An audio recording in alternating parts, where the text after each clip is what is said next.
Bell बजाओ और समा की खबर से बाखबर हो जाओ। तो इससे क्या होगा? खबरें हो या रीएनेक्टमेंट या हो सुबह सवेरे के टोटके, समा की खबर चाहिए तो बेल बजाइए।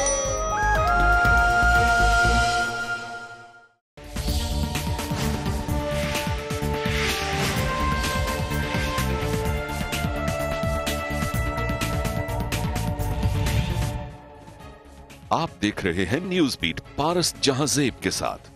उजैर बलोच के केसेस, पीएसपी की ड्राई क्लीनिंग, कराची के मसाइल पर एहतजाज और धरने और पीपल्स पार्टी की हिकमत अमली, ये हैं वो बीट्स जिन पे बात करेंगे आज न्यूज बीट में।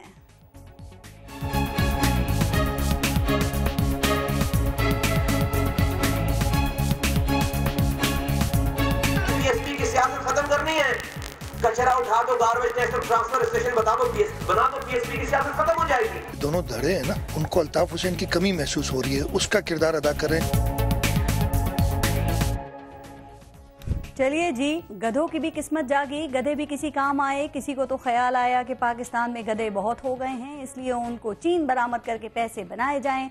खबर है कि पाकिस्तानी गधों की थाईलैंड, कोरिया और हांगकांग में भी बहुत डिमांड है, इसीलिए केपी के गवर्नमेंट ने 2 लाख गधे चीन बरामद करने का प्रोग्राम बनाया है। अब यकीनन तरक्की होगी, जब गधे यहाँ से जाएंगे, डॉलर आएंगे, तो हम तरक्की की शाहराह पर दौड़ते चले जाएंगे। लेकिन मसला ये है कि कहीं अब ऐसा ना हो कि इतना फायदा देकर सब गधों के पीछे पड़ जाएं और गधा सियासत शुरू हो जाए। जैसे आजकल सब कराची के मसाइल हल करवाने के पीछे पड़ गए हैं। कहा जा रहा है कि अचानक सबके दिल, दिमाग, जिगर और सीने में कराची का दर्द करवट लेने लगा। पानी, बिजली, कचरा, टूटी फूटी सड़कें, बेहंगम ट्रैफिक जैसे मसाइल रातों की नींदें उड़ाने लगे और फिर सोती जागती खोई खोई रहने वाली सब सियासी जमातों ने कराची का एक एक मसला पकड़कर अपनी सियासी दुकान चमकाना शुरू कर दी। बात व्हाइट पेपर से लेकर एहतजाज, धरने और एसएचओ का गला पकड़ने तक जा पहुंची। लेकिन सलाम है पाकिस्तान पीपल्स पार्टी को भी कि सबको मसाइल नजर आ रहे हैं, लेकिन उनकी ऐनक में सिर्फ और सिर्फ मसाइल पर सियासत नजर आ रही है। एहतजाज और धरने अल्ताफ हुसैन के नक्शे कदम पर नजर आ रहे हैं। तो सवाल यह है कि क्या वाकई इस वक्त कराची में मसाइल पर सियासत हो रही है? क्या वाकई सबकी नजरें कराची के मैंडेट पर हैं? और क्या वाकई कराची में पीपल्स पार्टी की कारकर्दगी मिसाली है? सवाल ये भी है कि पाक सरजमीन पार्टी के एहतजाज का मंतकी अंजाम क्या होगा और क्या कराची के मसाइल के हल के लिए एक मुश्तरका और मजबूत आवाज मुमकिन है? इसी बारे में प्रोग्राम में आज बात होगी और साथ साथ ये भी बात होगी कि लियारी के गैंगस्टर उजैर बलोच की एक मुकदमे में रिहाई को क्या समझा जाए। हुस्ने इत्तफाक है कि सबूत नहीं मिले या हुस्ने इंतजाम है कि सबूत नहीं दिए गए। प्रोग्राम में आज हमारे साथ मौजूद हैं पाकिस्तान पीपल्स पार्टी से सरदार नबील गबूल साहब ने हमें ज्वाइन किया है, पीएसपी से अनीस एडवोकेट साहब हमारे साथ मौजूद हैं और पाकिस्तान तहरीक इंसाफ से अली जैदी। अस्सलाम वालेकुम, बहुत शुक्रिया आप सबका। पहले लेंगे ब्रेक, देखते रहिएगा न्यूज़ बीट।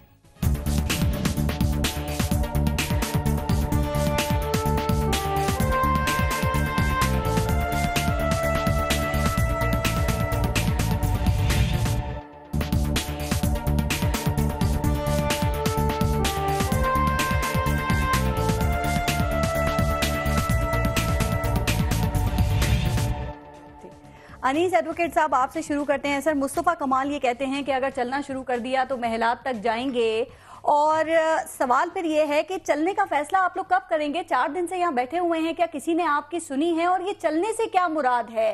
क्या आप इनके घरों का घेराव करेंगे, असेंबली का घेराव करेंगे या फिर आप सीएम हाउस की तरफ जाएंगे? देखें, शुक्रिया पारस साहिबा। बुनियादी तौर पे मुस्तफ़ा भाई ने जिस बात पे ये जवाब दिया कि जाहिर है कि हमने तो पानी की डिमांड की, हमने इंसाफ की डिमांड की, हमने कचरा उठाने की डिमांड की, हमने करप्शन के खात्मे की डिमांड की, हमने कोई ऐसी डिमांड, कोई ऐसी गलत बात नहीं की जिसमें वज़ीर आला साहब के पेट में मरोड़ उठा और वो इसको तासुब का नाम देने लग गए। अच्छा, मजे की बात है, उनको खुद को बानी एमक्यूएम याद आए क्योंकि एक कॉल के ऊपर वो सारी चीजें बंद करवा दिया करते थे। तो इस बात पर मुस्तफ़ा कमाल भाई ने जवाब दिया कि भाई हमारी बात को आप समझने की कोशिश करें, हम आपसे कोई गलत डिमांड, कोई ऐसी चीज हम नहीं कह रहे कि जिसमें आपको परेशानी हो। हम तो कह रहे हैं कि लोगों के मसाइल हल करो। लोगों ने आपको मैंडेट दिया है, अवाम ने आपको मैंडेट दिया है, अपने मैंडेट के साथ इंसाफ करो और अवाम के साथ वफा करो और ये करप्शन का खात्मा करो।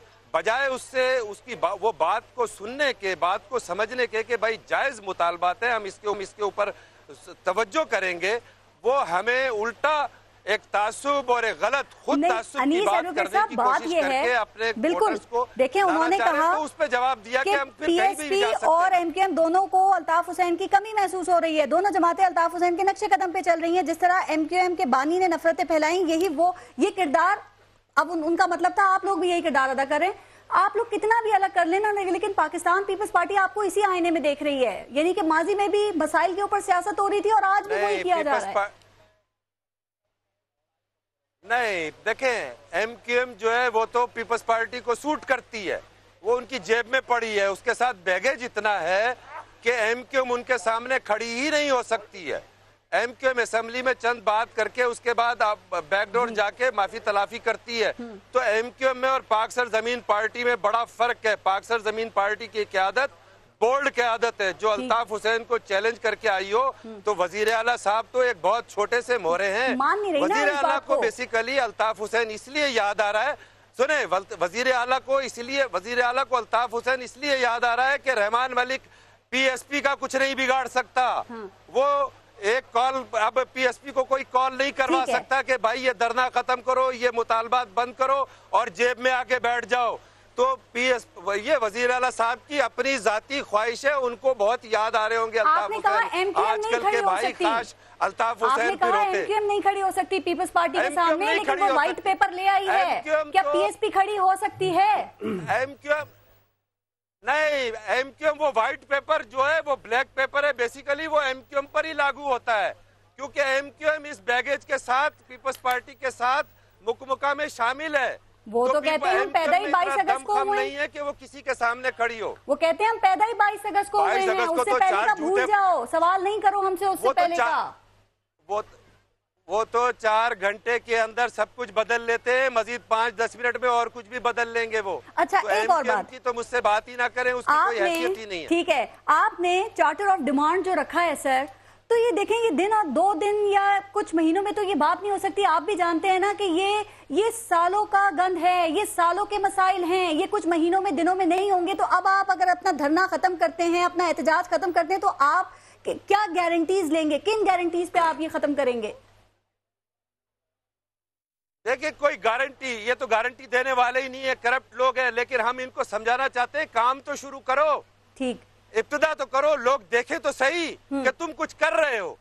हमें मालूम है कि ये कोई एक दिन के अंदर ये मसले हल नहीं होते हैं, बिल्कुल 2 दिन में तो आप एक चीज को स्टार्ट तो लें। आप तो इब्तिदा तो करें काम करने की। को तबाह कर दिया है, ये काम सिस्टम के तहत ही होंगे ना। सिंध हुकूमत के पास कोई छड़ी थोड़ी है जादू की ढीली और सब कुछ ठीक हो जाएगा, ऐसा तो नहीं होगा ना। आप वो कह रहे हैं महीनों लग सकते हैं, सालों लग सकते हैं। मैं तो कह रहा हूँ सालों लग सकते हैं, लेकिन आप इब्तिदा तो करेंगे, किसी सिस्टम को दुरुस्त करने की आप इब्तिदा तो करेंगे। ठीक, आप इब्तिदा करने को तैयार ही नहीं है, आप हटदर्मी पर हैं। आप तमाम इदारे तबाह कर चुके हैं। ये मैं कराची की बात नहीं कर रहा हूँ। जाइए जाके आप मिरपुखास देखिए, जाइए जाके आप जुड्डो देखिए, जाइए जाके आप लाड़काना देखिए, जाइए आप टंडोलार देखिए, जाइए आप जाके बिरिया सिटी देखिए। इनको भी पता है और बाकी सबको भी पता है। सही कह रहे हैं नबील कबोल साहब, जो बात अभी पूरा सिंध शहर नहीं है, पूरा सिंध तबाहशुदा देहातों का मंजर पेश कर रहा है। ठीक है, तो ये क्या कर रहे हैं? 8 साल से 9 साल से हुकूमतों में शामिल है, यही तो इब्तिदा करें। ठीक है नबील कबोल साहब, सूरत हाल जो सिंध की आपको भी पता है, उन्होंने भी बता दिया सर। लेकिन आप लोग पीपल्स पार्टी, सीएम सिंध, आप लोगों को ये क्यों लग रहा है कि पीएसपी मुस्तफा कमाल और फारूक सत्तार अल्ताफ हुसैन के नक्शे कदम पे चल रहे हैं? क्या ये पीएसपी का जो एहतजाज है उससे घबरा कर ये बात की गई है या यकीन है? और बात सिर्फ ये नक्शे कदम पर चलने की है या ताल्लुक भी आप समझते हैं कि है? लेकिन प्रेस क्लब के बाहर एहतजाज करना अपने आप को खुद जो है ना, पीएसपी जो कहती है कि हम कराची में हमारा एक मैंडेट है जी। तिब्बत सेंटर में इन्होंने जलसा किया, लाइटें आधी क्राउड्स पे थीं और आधी क्राउड्स पे अंधेरा था। बहरहाल अनीस भाई मेरे बड़े अच्छे उनसे ताल्लुकात हैं, तो इनसे मैं उलझना नहीं चाहता हूँ। लेकिन हकीकत ये है कि मुस्तफ़ा कमाल जो है जी, उनकी ज़्यादातर जो ट्रेनिंग है वो अल्ताफ हुसैन के हाथों से हुई है। ठीक, जो शख्स अल्ताफ हुसैन को चूम चूम कर मेयर बनाया और वो शख्स आज प्रेस क्लब के बाहर 200 या 250 लोगों के साथ बैठा है।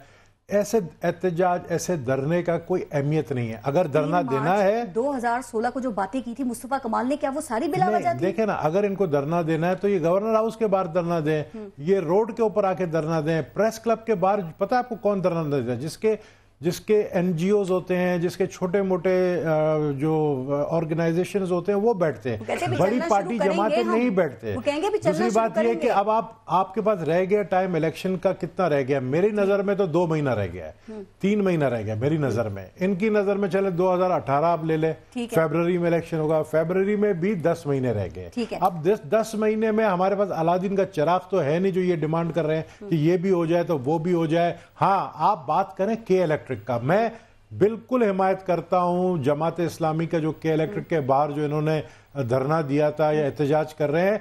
मैं जानता हूं कराची के लोग सफर कर रहे हैं ओवर बिलिंग की वजह से, के इलेक्ट्रिक की वजह से। एक मसला नहीं है सिर्फ के इलेक्ट्रिक का, आप उनको कोई फेस सेविंग तो देना। आप क्या हम इनके साथ देखें ना, बात कर देखें। अनीस एडवोकेट साहब अच्छे और सुलझे हुए शख्स हैं, उनके साथ बैठ के हम बात कर सकते हैं। अच्छा। मुस्तफा कमाल को चूंकि आपको पता है उसकी ट्रेनिंग अल्ताफ हुसैन की है, तो वो जज्बात में जल्दी आ जाते हैं। लेकिन सारे अनीस एडवोकेट साहब जो है हमारे साथ बैठे, सीएम साहब को हम बिठाएंगे, इनको बिठाएंगे, इनका मसाइल हल करेंगे। अगर सिंध हुकूमत सीधे तरीके से अवामी मसाइल को हल नहीं करेगी और कोई एहतजाज और धरनों के जरिए आपकी तवज्जो मसाइल की तरफ दिलाए, तो आप ये कहेंगे कि अल्ताफ हुसैन के नक्शे कदम पे मैं कह रहा हूं कि आए बैठे ना, पारस आके बैठे, हम तो बैठने के लिए तैयार हैं ना। उनके पास वो तो ऑलरेडी बैठे हुए हैं। मैं तो इस्लामाबाद में अभी हूं, मैं कराची जाऊंगा, मैं चीफ मिनिस्टर साहब को कहूंगा कि इनको बुलाएं जिस तरह दूसरों को बुलाते हैं, फोन करके इनकी बात कर दें। मेरा ये मैसेज ही, ये जो टीवी में मैं दे रहा हूं, इसमें ही चाहिए चीफ मिनिस्टर साहब जो है, इनके जो मसाइल हैं इनके ऊपर इनको बुलाया जा सकता है,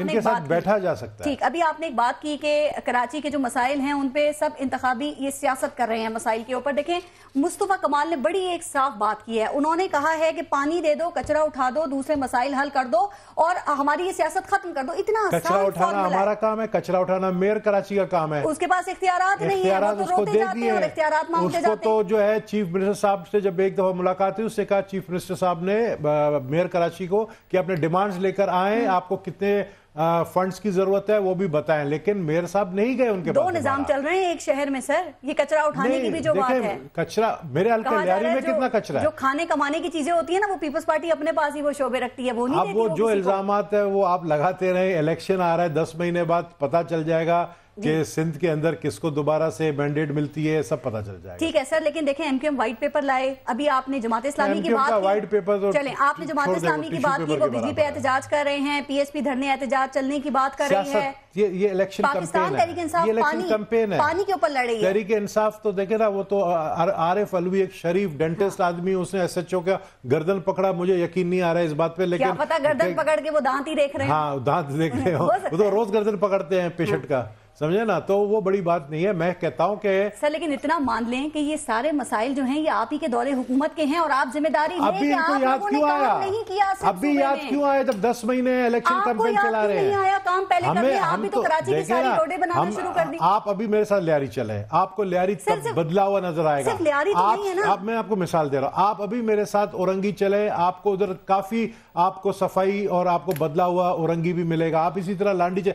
अच्छा, एक चीज मैं अनीस भाई से जरूर पूछूंगा कि आप मुझे स्पेसिफिकली एरिया बता दें कि जहां पर आप कहते हैं पानी नहीं है, जहां आप कहते हैं कि वहां गंदगी है। अली जैदी से पूछते हैं, वो पानी का मसला उन्होंने उठाया हुआ, इन्होंने तो सारे मसाइल उठाए हैं कि सबको हल करो। अली जैदी साहब, सर ये मुराद अली शाह कहते हैं कि हम जानते हैं कि कराची की तरक्की के बगैर मुल्क की तरक्की नहीं होगी। मैं ऐसे काम जो हैं वो ऐसे कामों की बुनियाद रखकर जाऊंगा कि आने वाला भी इसी रफ्तार से तरक्याती काम जारी रखेगा। जरा पहले ये बता दें कि वो बुनियादें कहां पे रखी जा रही हैं, जरा बता सकते हैं इन कामों की जिनकी वो बात कर रहे हैं?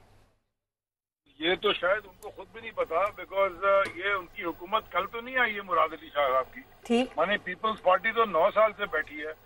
मैं ये पूछना चाहता हूँ, पीपल्स पार्टी के चले नबील साहब ने तो अभी वापस ज्वाइन किया है, दोस्त ही है हमारे जी, लेकिन मुझे कोई एक तो काम बता दें तो पीपल्स पार्टी ने 9 साल में किया हो। बाकी सारी डिस्कशन वो कह रहे हैं बदला हुआ नजर नहीं आ रहा, सब कुछ हम काम कर रहे हैं इतना ज्यादा। आप आ जाए पारस, आप कब आना चाहती हैं कराची? जब मर्जी आ जाए सर। मैंने लास्ट वीक मैं आई हूँ और मैंने देखा है सूरत हाल, और जहाँ बना रहे हैं वहाँ चलने को तैयार है।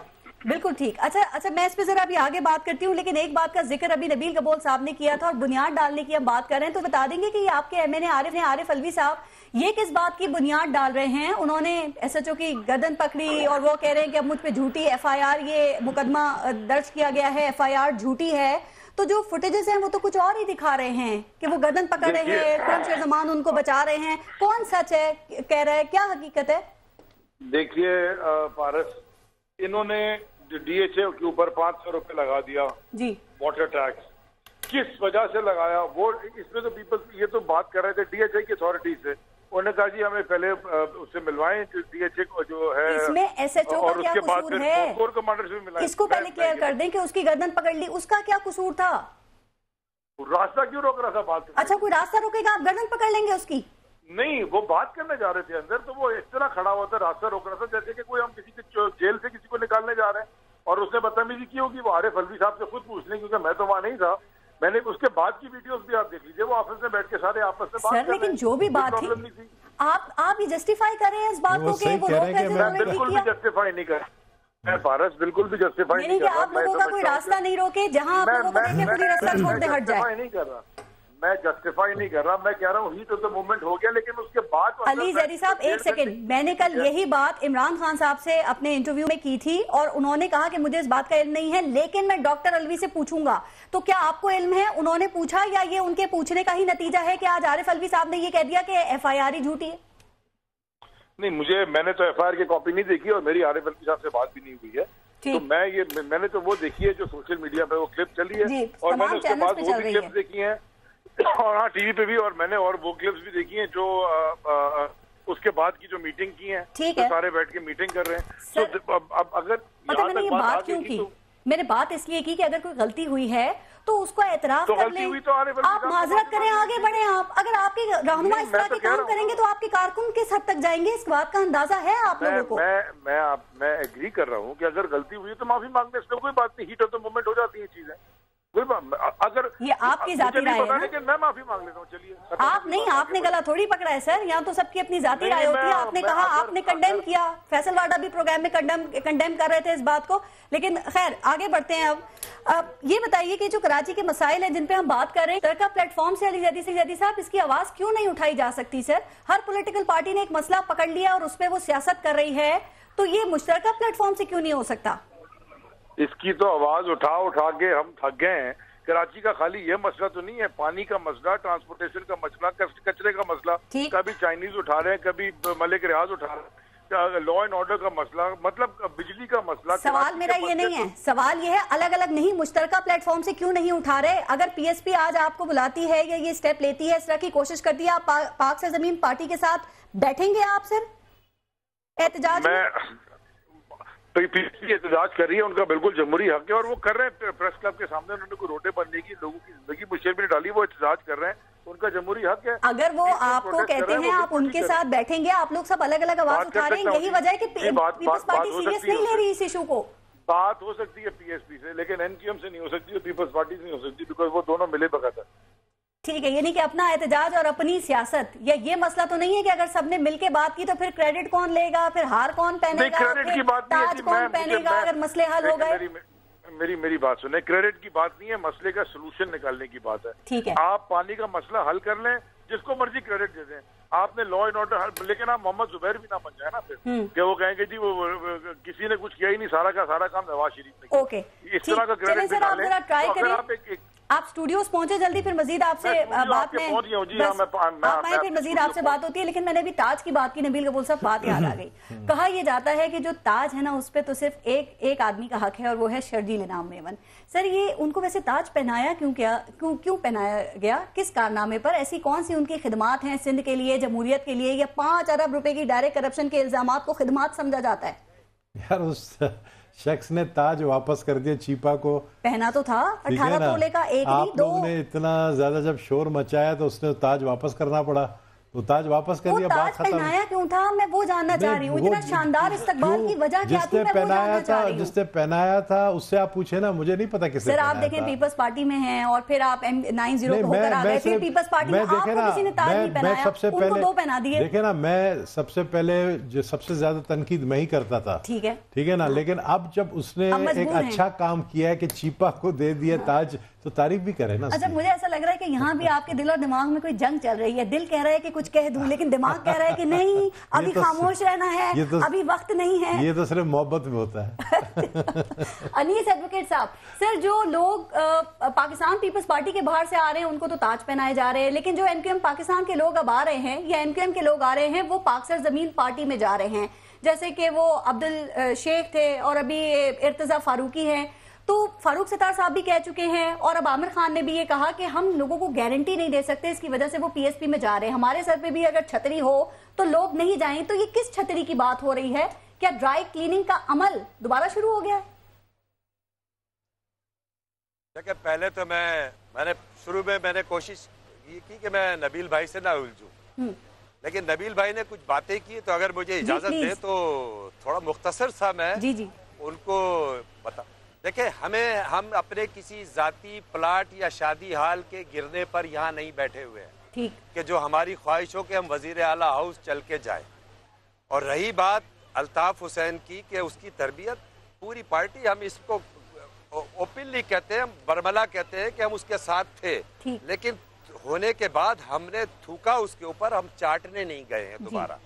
ठीक है ना। नंबर 1 बात तो इस चीज को अच्छी तरह नोट कर लें।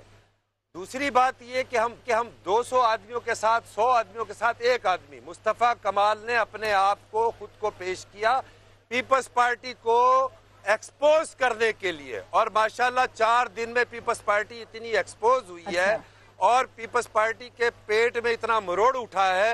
एक तो उनके 3 बंदे जरदारी साहब के दोस्त उठे तो उस टेंशन का शिकार, और रात को वजीर आला साहब को इतनी परेशानी हुई PSP के बैठने पर कि उनको बयान जारी करना पड़ा। तो नबील भाई से मैं कहूंगा कि वो अभी उनका दिल पीपल्स पार्टी में लग नहीं रहा है, और मैं कहना चाहता हूं कि वो किसी दिन भी पीपल्स पार्टी से भी कहीं और ही होंगे वो, क्योंकि उनकी जो स्टाइल है वो गुफ्तगू का, वो बता रहे कि अंदर कुछ उनके लावा भरा हुआ, वो फिर किसी वक्त फटेगा, पता नहीं किस खौफ से वापस चले गए। नबील भाई जैसा बहादुर आदमी सर इलेक्शन ईयर है, वापस चला जाए, ये बात माने लग रहा है। अनीस भाई सबसे पहले मैंने अल्ताफ हुसैन को चैलेंज किया था, फिर मुस्तफा कमाल ने किया, और आप लोगों को भी नबील कपूर साहब दूरबीन से देखते थे। आप दूरबीन से तो ये बेचारे परेशानी में देख रहे थे, हम तो कह रहे थे कि भाई आके बैठ जाएं, ये दूर से दूरबीन से देख रहे थे। और रही बात, आपने कहा कि मुत्तहदा ने कहा कि देखें जिस शख्स ने कल बात की उसकी खुद की वफादारी का पता नहीं, 4 दफा वो शख्स अपनी वफादारियां बदल चुका है, ठीक है, और वो दूसरे पे कल उसका इर्तजा फारूकी भाई ने बड़ा ठीक ठाक जवाब दे दिया, उसका ठीक ठाक जवाब दे दिया। असल में फारूक सत्तार भाई के साथ जो लोग हैं उनको गंदा रहने की आदत है, अनीस एडवोकेट साहब, वो साफ कपड़े पहनना नहीं चाहते। सर वो ये कहते हैं कि जब तक लोग आते हैं एयरपोर्ट पे होते हैं ना, वो हमारे साथ कांटेक्ट में होते हैं, जैसे ही वो एयरपोर्ट से बाहर आते हैं तो वो पाक सरजमीन पार्टी से एहदे वफा करते बरामद होते हैं। तो ये कौन सी जादू की छड़ी है कि आप लोग एयरपोर्ट से ख्यालात तब्दील कर देते हैं? ये मुस्तफा कमाल का करैक्टर है, ये पाक सरजमीन पार्टी की पॉपुलैरिटी है, अवाम की उसके साथ लगाव है। मुत्तहदा के तमाम कारकुनान इस वक्त पाक सरजमीन पार्टी में आ चुके हैं। अभी फारूक सत्तार भाई अकेले बचे हैं, और आप थोड़े दिन में देख लीजिएगा वो भी इसी तरीके से आके प्रेस कॉन्फ्रेंस कर रहे होंगे। अच्छा, अली जैदी साहब, आवाज आ रही है आपको? जी आ रही है। अच्छा सर, मगर आ रही है। अच्छा, आवाज भी ठीक करते हैं, लेकिन जो मैं बात कर रही हूँ उसी पे सवाल कर रही हूँ कि क्या ख्याल है कि कराची की सियासत में ये ड्राई क्लीनिंग का अमल और वफादारी निभाने का, बदलने का जो चलन है, क्या ये आपके ख्याल में फिर काम कर रहा है या MQM पाकिस्तान PSP से हारी हुई जंग लड़ रही है? देखिए जी, पहले तो आप ये क्लियर कर लेंगे MQM पाकिस्तान और MQM लंदन, ये सिर्फ जो फर्क जो नजर आ रहा है ना, ये सिर्फ टोपी ड्रामे का है जी। अच्छा, अगर MQM कम से कम, मैं इनको क्रेडिट PSP को ये जरूर देना चाहिए आपको कि ये खुल के तो कह रहे हैं कि अल्ताफ हुसैन गद्दार है, ये खुल के तो कह रहे हैं अल्ताफ हुसैन ने कत्ल कराए हैं, ये खुल के तो कह रहे हैं अल्ताफ हुसैन भत्ते पे रहता था, ये कम से कम खुल के तो कह रहे हैं अल्ताफ हुसैन रॉ का एजेंट है, ये खुल के तो कह रहे हैं वो भले अल्ताफ हुसैन को छोड़ के चले गए लेकिन वो अभी भी उसको बानी और भाई कहते हैं। वो जो पाकिस्तान एमक्यूएम है वो कह देना, वो उनमें उनका कोई रिप्रेजेंटेटिव आके मीडिया पे कोई बयान दे दे, वो ये नहीं कर सकते क्योंकि उनको ये पता है कि वो जो मैंडेट के लेके बैठे हुए हैं, वो जो एक घिसी पिटी बेवकूफ बनाने वाली आइडियोलॉजी जो है वो उसी आइडियोलॉजी पे अल्ताफ हुसैन की वो ठप्पा माफिया भत्ता माफिया का मैंडेट लेके वो असेंबलियों में बैठे हैं सर। लेकिन तो वो पहले तो अपने आप को उससे अलग करें, उसके बाद बात करें, वरना ये सारा टोपी ड्रामा के जी एमक्यूएम पाकिस्तान और एमक्यूएम लंदन अली जैदी साहब पीछे से सवाल था ड्राई क्लीनिंग का। अब मैं आपके सवाल की तरफ आ रहा हूँ प्लीज। आपका सवाल ये है कि रिपीट कीजिए अपना सवाल। सर मैं कह रही थी ड्राई क्लीनिंग का अमल, वफादारियां बदलने का चलन। बात ये देखिए ये जिसको आप ड्राई क्लीनिंग, अगर ये आके इधर बैठे हैं पीएसपी के अंदर और बहुत सारे लोग ऐसे बैठे हैं, अनीस भाई को पता होगा, इनके साथ बहुत सारे लोग ऐसे बैठे हैं जो डायरेक्टली क्रिमिनल एक्टिविटीज में इन्वॉल्व रहे। ठीक है, तो कानून नाफिज करने वाले लोगों को चाहिए कि वो देखें, यहाँ सिर्फ दो तरीके हैं,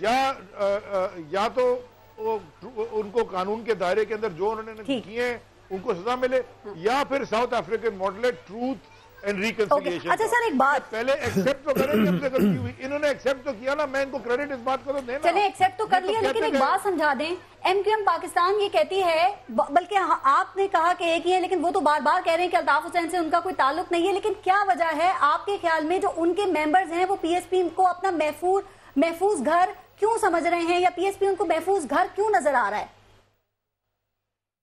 ये मेरे ख्याल में आप उन्हीं से पूछिए, मुझे मैं अंदाजा क्या इसका जवाब दूं। अगर लॉ एनफोर्समेंट मैं बता दूं सर, मैं पूछती हूँ मुल्क में सबसे बड़ा, मैं बताया अनीस भाई एक सेकंड, अनीस भाई एक सेकंड देखिए पारस, ये आप सिर्फ एमक्यूएम पाकिस्तान और एमक्यूएम लंदन पीएसपी और ये इससे निकल के आप एक ओवरऑल मुल्क का जो मुल्क का सिनेरियो वो समझें। इस मुल्क में प्रॉब्लम है प्रोसिक्यूशन का। आज उजैर बलोच भी जो है वो जज कह रहा है, बात उस पे आते हैं सर, मैं उस पे जरा बात करती हूं। कहते हैं ना, बात क्या करनी, आप बड़ी इंपॉर्टेंट बात है। एक जो केस है उसमें जमानत हो गई, एक केस 56 केसेस थे, 55 अब बचे, मैं उस पर जरा बात करती हूँ। लेकिन नबील कपूर साहब एक कमेंट जो बात हो रही थी जरा उस पर कर दें, चूंकि आपने क्लोजली ऑब्जर्व किया है एमक्यूएम को भी और पीएसपी को भी। ये जो जमीर जागने का अमल है, क्या ये दोबारा शुरू हो गया है, और या ये बीच में ये सुस्त क्यों पड़ गया था?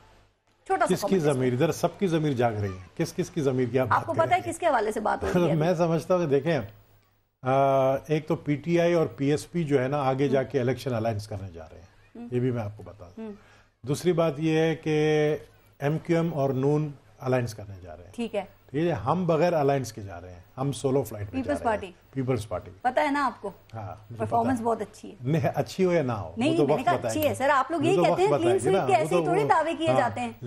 लेकिन मैं ये कहूंगा कि देखें, कराची के मसाइल के लिए मैं कभी किसी को नाजायज तौर पर कंडेम भी नहीं करूंगा, ना सपोर्ट कर, क्योंकि कराची मेरा शहर भी है, जिस तरह इनका है इस तरह मेरा भी। और असल कराची तो ये दोनों मेरे भाई बैठे हुए हैं, कराची तो शुरू ही लियारी से हुआ है। मैं समझता हूं कि आओ मिलके बैठते हैं, आप लोग ये एहतजाज करते हैं कि उसका कोई हम ऑफर कर रहे हैं ना, हम ऑफर दे रहा हूं ना, मैं दे रहा हूं, एज गवर्नमेंट ऑफर दे रहा हूं, आए बैठे टेबल के ऊपर सीएम हाउस में बैठे, ठीक है, अपना मसाइल हल करवाएं, मिलके करते हैं। आपका हमारा एक ही मसला है कराची का। वो कह रहे हैं बस काम शुरू आप कर दें ताकि हमें पता चल जाए, हमें भी आप आइडेंटिफाई करें ना कि कौन को, मैं तो लियारी का आइडेंटिफाई कर सकता हूँ, आप अपने अपने इलाकों का आइडेंटिफाई करें कि आपको क्या क्या काम कहाँ का करवाना है, हम आपको 24 आवर्स के अंदर काम शुरू करेंगे। ब्रेक के बाद जरा मैं उजैर बलोच की बात करूंगी, लेकिन अनीस एडवोकेट साहब आप देखें, नबील कपूर साहब ने ऑफर दे दी है, जरा इसका जवाब दे दें, फिर मैं ब्रेक लेती हूँ सर जी।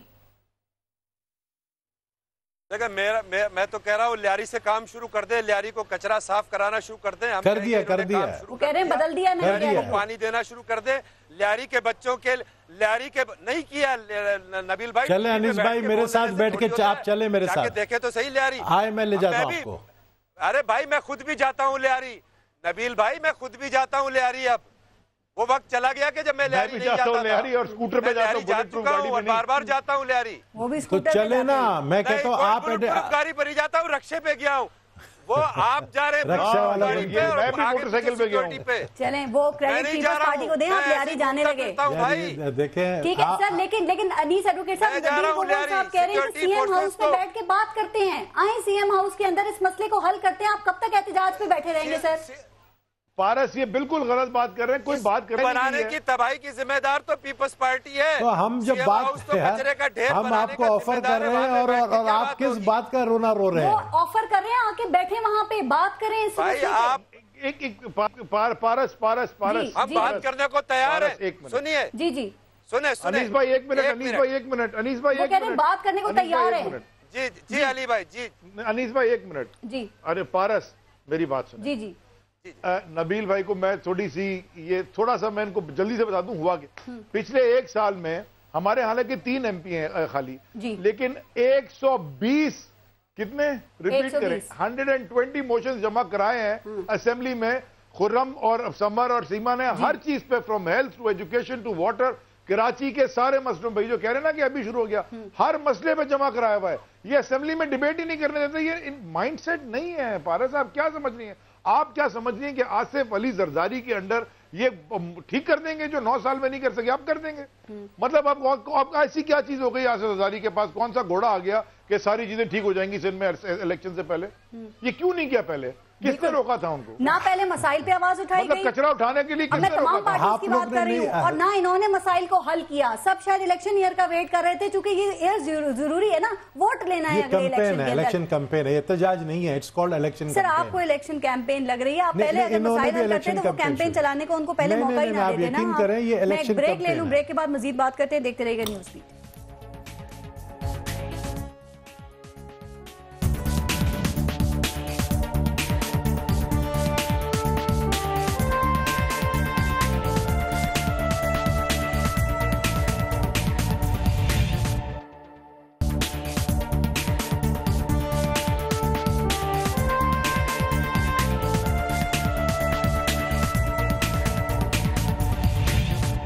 अच्छा अनीस एडवोकेट साहब, वन लाइनर, चूंकि बात अब मैं उजैर बलोच के हवाले से करना चाह रही हूं। सर अभी नबील कबूल साहब ने ऑफर दी है, सीएम हाउस में बैठे हैं, बात करें, एहतजाज खत्म हो, ये आपका जवाब इस पे क्या है?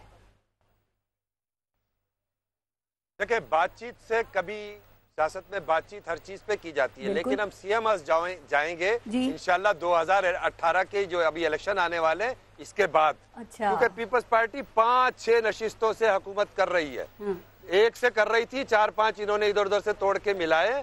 तो ये पीपल्स पार्टी का लास्ट है सूबे सिंध पे हुक्मरानी। अच्छा। उसके बाद पीपल्स पार्टी फारिग है। 2018 के इलेक्शन के बाद हम इंशाल्लाह सीएम जाएंगे और पीएसपी सीएम हाउस को संभालेंगे। बनाने का हर कोई दावा करता है। 2018 के इलेक्शन में देख लेंगे। के टूटने से ना सबसे ज्यादा फायदा पीपल्स पार्टी को हुआ है। अच्छा सर, उजैर बलोच की बात, चूंकि टाइम कम है, उजैर बलोच पर से जराइम का बोझ कम हो गया है। नबील कबूल साहब, एक केस जो है वो उस पर जमानत हो गई है या वो खत्म ही हो गया है। मैं सिर्फ ये जानना चाह रही हूँ, जो वो कहा जा रहा था कि सबूतों के बड़े दावे किए जा रहे थे, वो कहाँ गए सर?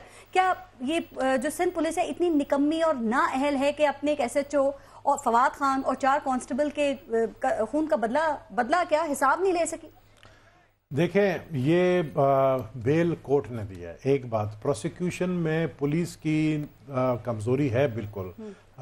चीफ मिनिस्टर ने इस बात का नोटिस भी लिया है कि पुलिस ने प्रोसिक्यूशन में कमजोरी क्यों दिखाई है, लेकिन IG साहब जो कि माशाल्लाह बहुत ही उनकी तारीफ भी होती है, ईडी ख्वाजा साहब, आप भी करते रहे, बहुत ही नेक इंसान है, ईमानदार हैं और वो जानते हैं किस तरीके से अपने डिपार्टमेंट को चलाना है। तो ये मैं सवाल जरूर चाहूंगा कि आप उनसे भी करें कि आपकी इसलिए दिखाई कि वो सुल्तानी गवाह नहीं बने। देखें, उनकी पुलिस ने प्रोसिक्यूशन में, देखें गवर्नमेंट की प्रोसिक्यूशन नहीं थी, ये एडवोकेट जनरल की तरफ से कमजोरी नहीं थी, ये कमजोरी पुलिस की तरफ से थी। ठीक है। तो ऐसी क्या वजूहात थे जिसकी वजह से इस केस पे बरी हुई? लेकिन मैं आपको ये तासुर देना गलत है कि वो बरी होकर बाहर आएगा। उसमें 12 मर्डर केस तो प्रूव हो चुके हैं, जो कि माना 56 थे, 55 अब रहे, उसमें से 12 पुलिस ऑफिसर, पुलिस के मर्डर के केसेस है ना सर। तो इस सूरत हाल में क्या उन 55 केसेस से उम्मीद की जा सकती है उसमें भी सबूत नहीं मिलेंगे? बिल्कुल, मैं पूरा 101% कॉन्फिडेंट हूँ कि उजैर कोई ये सोचे ही नहीं कि वो बाहर आ सकता है, क्योंकि जो शख्स मान चुका है और उसकी GIT रिकॉर्डिंग है। GIT कहाँ है? वो कहाँ बंद है? उसके आने में क्या रुकावट है? वो क्यों नहीं आ रही सामने? और ये पुलिस भी तो सिर्फ गवर्नमेंट के ही अंडर है ना सर। वक्त आने पे आएगी ना, अनकरीब आ जाएगी। आपने ये कहा था पीपल्स पार्टी ज्वाइन करने से पहले, सर एक सेकंड, सिर्फ ये उजैर बलोच जो है वो सुल्तानी गवाह बन सकता है, बहुत सौ की सियासत खत्म हो जाएगी। अब पीपल्स पार्टी में होते हुए आप अपने उस बयान पे कायम हैं? देखिए, मैं सिर्फ इतना जानता हूं कि उजैर अपना बयान दे चुका है। ठीक है जी, उजैर दे चुका है। उसके अंदर क्या है कि उसने माना है कि मैंने पुलिस वाले मारे हैं। देखे पुलिस वाली पेटी बाई जो है ना, अपने कभी एसएचओ के अपने साथी के कत्ल के कातिल को कभी जो है ना माफ नहीं कर सकते। आप अपने बयान पे कायम हैं? मैं उज़ैर बलोच के हवाले से जो आपने बात की थी, मैंने उज़ैर बलोच के हवाले से जो बात तो मेरे फिर उसके इंकिशाफात किसकी सियासत पे बिजली बन के गिर सकते हैं? मैंने किसी सियासतदान का नाम नहीं लिया, मैंने ये कहा कि उज़ैर बलोच ने खुद माना है कि मैंने फिलहाल लोगों को मर्डर किया। बोले तो मैं नाम भी आपके सामने पेश कर सकता हूँ। ठीक है सर, किसी भी लेवल पे पाकिस्तान पीपल्स पार्टी से उसको सपोर्ट करने की कोशिश की जा रही है या कोई हमदर्दी या कोई खतरा महसूस किया जा रहा है? कोई अभी नहीं है सपोर्ट। उस वक्त सपोर्ट थी तो सिर्फ जुल्फिकार मिर्जा की थी। ठीक, अली जैदी साहब, क्या आप तवक्को कर रहे थे सर कि ये एक केस इतना आसानी से खत्म हो जाएगा? क्या आप तवक्को कर रहे थे कि पुलिस अपने पेटी भाइयों का सबूत नहीं दे सकेगी उसके हवाले से? पारस, ये वो कहते हैं ना, लेट्स नॉट लिव, माजरत के साथ नबील को मैं कह, we should not live in a fool's paradise.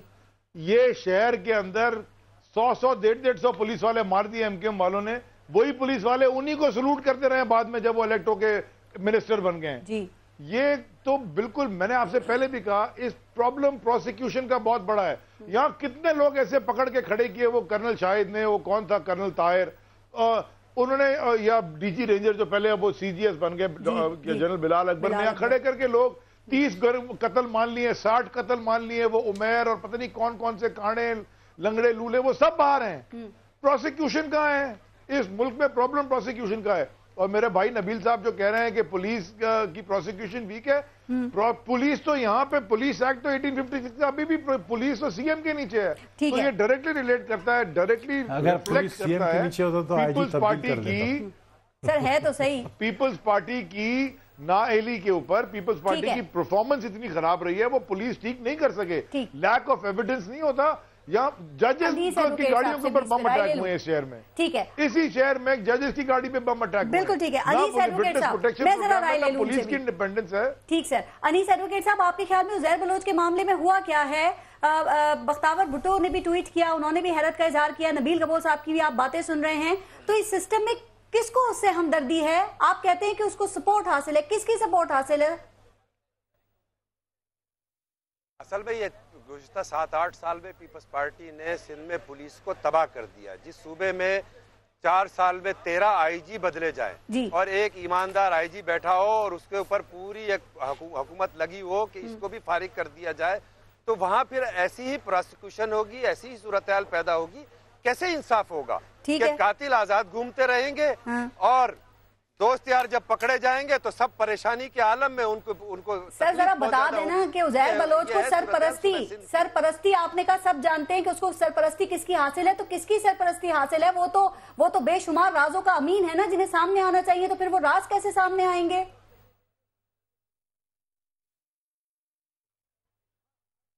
Anees advocate साहब, आप मुझसे पूछ रहे? जी आपसे ही पूछा। पीपल्स पार्टी की सरपरस्ती कल तक तो पीपल्स पार्टी की सरपरस्ती हासिल थी, और आज जाहिर है कोई ना कोई जिस तरीके से राज और न्याज की बात हुई होगी, कोई मसला तो पैदा हुआ होगा कि जिसकी वजह से वो बरी हो रहा है। अच्छा, अभी भी उनको यही शक है? नबील कबूल साहब, पीपल्स पार्टी खुद सरपरस्त थी जी, वो कह रहे हैं अब नहीं है, ये कल की बात थी। पीपल्स पार्टी नहीं थी। मैं फिर वाजे कर दूं कि मैं खुद क्योंकि विक्टिम रहा हूं, पीपल्स पार्टी नहीं थी, सिर्फ जुल्फिकार मिर्जा था। ठीक सर, वो जुल्फिकार मिर्जा का नाम लिया कबूल साहब ने। कबूल साहब, अब कितनी मुश्किलात हो रही है ना आपको इन सवालात का जवाब देने में। पहले आप कितना खुल के बोलते थे इन चीजों के ऊपर। सिर्फ ये बता दें कि लियारी आपका हल्का है और उज़ैर बलोच का इलाका है, तो आपकी कोई मुस्तकबिल की जो किसने इलाका पाकिस्तान पीपल्स पार्टी इंतखाबी सियासत को कोई नुकसान हो सकता है? उज़ैर बलोच तो यूसी नाज़िम का इलेक्शन हार गया था पीपल्स पार्टी के सामने। ठीक, बहुत शुक्रिया, आप सबका टाइम खत्म हो गया है। अली जैदी साहब, अनीस एडवोकेट साहब और नबील कबूल साहब, अपना अपने मुल्क का ख्याल रखिएगा। पारस जहां से इजाजत दीजिएगा। अल्लाह के बाद।